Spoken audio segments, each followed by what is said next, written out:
দেখেন 3টা পয়েন্ট। 1 নম্বর হচ্ছে সারা পৃথিবীর বুকে মুসলমানরা নেতৃত্বে আসবে কিনা 2050 সালের মধ্যে, এবং মুসলমানদের বর্তমান যে অবস্থা, মুসলমান বিশ্বকে লিড করবে কিনা, এটা আল্লাহ ছাড়া কেউ জানে না।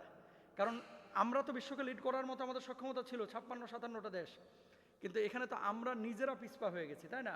নিজেদের মধ্যে বিভাজন, আরব বিশ্বের মধ্যে বিভাজন, মুসলমানদের মধ্যে বিভাজন, একে অপরের সাথে আমাদের বিভাজন, এই বিভাজনগুলোর কারণে আমরা পিছনে পড়ে গেছি। যেদিন মুসলমানরা এই 56-57টা দেশ একত্রিত হতে পারবে, কাঁধে কাঁধ মিলিয়ে কাজ করতে পারবে, সেদিন আশা করা যায় বিশ্বকে মুসলমান লিড করতে পারবে ইনশাল্লাহ। 2 নম্বর, তো এখন আপনি কি করবেন? আপনি দোয়া করেন আল্লাহর কাছে যেন মুসলমানদেরকে আল্লাহ তাআলা তৌফিক দান করেন। আগামী 50 বছর পরে মুসলমানরা খ্রিস্টানদের চাইতে সর্বাধিক হবে কিনা, জন্মের হার মুসলমানদের যেহেতু বেশি, এই যে ব্রিটেনেও তো এখন মুসলমানদের জন্মের হার বেশি, ইউরোপেও মুসলমানদের জন্মের হার বেশি, খ্রিস্টানরা অন্যান্য অমুসলিমরা তারা বাচ্চা কাচ্চা নিতে চায় না। এখন এটা ডিপেন্ড করছে জন্মের হার, যদি মুসলমানরা বাচ্চা কাচ্চা বেশি নেয়, নবীজি সাল্লাল্লাহু আলাইহি ওয়াসাল্লাম বলেছেন তাজাওয়াদুল ওয়াদুদাল ওয়ালুদা ফাইন্নী মুকাসিরুম বিকুমুল উমাম, এমন নারীকে তোমরা বিয়ে করো যে নারী অধিক হারে সন্তান দিতে পারে। এটা তো নবীজি সাল্লাল্লাহু আলাইহি ওয়াসাল্লাম নিজে বলেছেন। এখন আপনি যদি নবীজি সাল্লাল্লাহু আলাইহি ওয়াসাল্লামের সেই সুন্নাহের দিকে, যে সংখ্যা বাড়ানোর দিকে যদি মনোযোগী হন, হয়তো বা 2050 সালে সংখ্যা বাড়তে পারে। এখন একটা কথা আপনারা বলে থাকেন যে দুটি সন্তানের বেশি নয়, একটা হলে ভালো হয়, এরকম অনেকে কিন্তু আপনারা বলেন। আসলে শরিয়া এই কথাটাকে এভাবে মানে না। শরিয়া বলতেছে ওয়াইদাল মাউউদাতু সুইলাত বিআইদাম মিন কুদিলাত ওয়ালা তাকতুলু আওলাদাকুম খাশিয়াতা ইমলাক, 2 জায়গায় 2টা আয়াত। খাদ্যের ভয়ে তোমরা সন্তানদের হত্যা করে ফেলো না, খাদ্যের ভয়ে, এটা কে বলেছেন? আল্লাহ সুবহানাহু ওয়া তাআলা। এরপরে যদি সন্তানকে আপনি হত্যা করেন, এটা কিন্তু আপনাকে হিসাব দেওয়া লাগবে কোন অপরাধে আপনি সন্তানকে হত্যা করেছেন। তো মুসলমানরা যদি যুব জনসংখ্যা এটা নিয়ন্ত্রণ করে, জন্মের হার নিয়ন্ত্রণ মানে আপনার বাড়ায়, তারপরে কিছু ক্ষেত্রে যদি অমুসলিম থেকে মুসলমানে যারা কনভার্ট হচ্ছে, যারা মুসলমান হচ্ছে, সেই জায়গাগুলোতে যদি বাড়ে, পশ্চিমা বিশ্বে যেভাবে মুসলমান বাড়তেছে এভাবে যদি বাড়তে থাকে, হয়তোবা পশ্চিমা বিশ্বের অনেকে বলতেছে যে 2050 সালে সারা পৃথিবীর বুকে মুসলমানদের সংখ্যা সবচাইতে বাড়বে। এখন আসেন ইরানকে কেন, এই যে তৃতীয় যে পয়েন্টটা, যে কেন ধ্বংস করা সম্ভব না। ইরান কিন্তু আফগানিস্তানের মতো ভৌগোলিক অবস্থানে নাই, ইরান কিন্তু সিরিয়ার মতো না।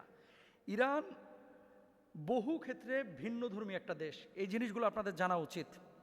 যেমন হাজার হাজার ব্যালিস্টিক মিসাইল কিন্তু ইরানের কাছে রয়েছে, ড্রোন প্রযুক্তিতে মানে ইউএভি তারা খুব এগিয়ে আছে, এটা কিন্তু মুসলিম বিশ্বের অন্যান্য দেশ এক্ষেত্রে এগিয়ে নাই। প্রক্সি গ্রুপ, ইরান সরাসরি যুদ্ধ না করে বিভিন্ন অঞ্চল কিন্তু তারা নিয়ন্ত্রণ করতে পারে। যেমন আপনি লেবাননের দিকে তাকান, আপনি ইয়ামানের দিকে তাকান, এখানে কিন্তু ইরানের বিশাল একটা সাপোর্ট এখানে রয়েছে। সুতরাং চাইলেই ইরানকে আপনার দমানো যাবে না। রাতারাতি একটা সভ্যতা ধ্বংস করার ঘোষণা দিয়েছিল একজন পাগল পশ্চিমা বিশ্বের, শুনছেন না কয়েকদিন আগে, যে রাতারাতি একটা সভ্যতা মুছে ফেলবো। আরে বোকা, সভ্যতা কি শুধু মানুষের নাম? সভ্যতার মধ্যে কালচার রয়েছে, সভ্যতার মধ্যে মানুষের জীবন রয়েছে, সভ্যতার মধ্যে একটা এলাকা রয়েছে। পারস্য সাম্রাজ্য তো এরকম হাজার হাজার বছর এরকম তাদের উপর আঘাত এসেছে, কেউ দমাইতে পারে নাই। আর পশ্চিমের এই পাগলা ঘোড়া কীভাবে দমাবে? এটা সম্ভব না। এরপর আসেন অভিজ্ঞতা এবং যুদ্ধ কৌশলে মুসলিম বিশ্বের সবচাইতে বেশি এগিয়ে আছে ইরান, তুরস্ক। এরা অনেক অস্ত্র নিজেরাই তৈরি করে, বাইরের ওপর নির্ভরশীলতা তাদের নেই বললেই চলে। কৌশলগত অবস্থান, বিশ্বের বড় বড় তেল রুট এখন এখান দিয়েই যায়। তারপরে এই ইরানের মধ্যে যদি আপনি মিসাইলের তাদের যে সক্ষমতা কত দূর পর্যন্ত আঘাত করতে পারে, এটা যদি আপনি খেয়াল করেন, স্বল্প পাল্লার যে মিসাইলগুলো এগুলো 300 থেকে 700 কিলোমিটার দূরে আঘাত করতে পারে। এটা মুসলিম বিশ্বের অন্যান্য দেশ কিন্তু এক্ষেত্রে অক্ষম। তারপরে দেখেন মধ্যপাল্লার হচ্ছে 1000 থেকে 2000 কিলোমিটার পর্যন্ত দূরে গিয়ে আঘাত করতে পারে। কিছু মিসাইল আছে 2000 কিলোমিটার পর্যন্ত আঘাত করতে পারে, যেমন সাহাব, তারপরে শেজিল মিসাইল, এগুলো 1 থেকে 2000 দূর পর্যন্ত তারা আঘাত করতে পারে। যেখানে বাংলাদেশের সক্ষমতা আমরা দেখেছি বিভিন্ন মাধ্যমে যে 10 থেকে 200 কিলোমিটার অথবা 1000 থেকে বাংলাদেশের ক্ষেত্রে আমরা দেখেছি যে আপনার 120 থেকে 180 কিলোমিটার পর্যন্ত মিসাইলগুলো সক্ষম, কিছু কিছু ক্ষেত্রে আরও কিছু বেশি দূরে গিয়ে তারা আঘাত করতে পারে। তো এই সামগ্রিক সক্ষমতা, এটা গেল অস্ত্রশস্ত্রের। আরেকটা বিষয় রয়েছে, ইরানের ভৌগোলিক অবস্থা, এখানে এত বেশি পাহাড়, স্থল অভিযান পরিচালনা করে এ দেশকে দমানো এটা কোনোভাবেই সম্ভব না, এত বেশি পাহাড় এখানে। এই জন্য এখন আমাদের করণীয় কি? আমাদের হচ্ছে প্রত্যেকে নিজ নিজ দেশ রয়েছে, আমাদের মুসলিম মিল্লাতকে এভাবেই রেডি হওয়া দরকার।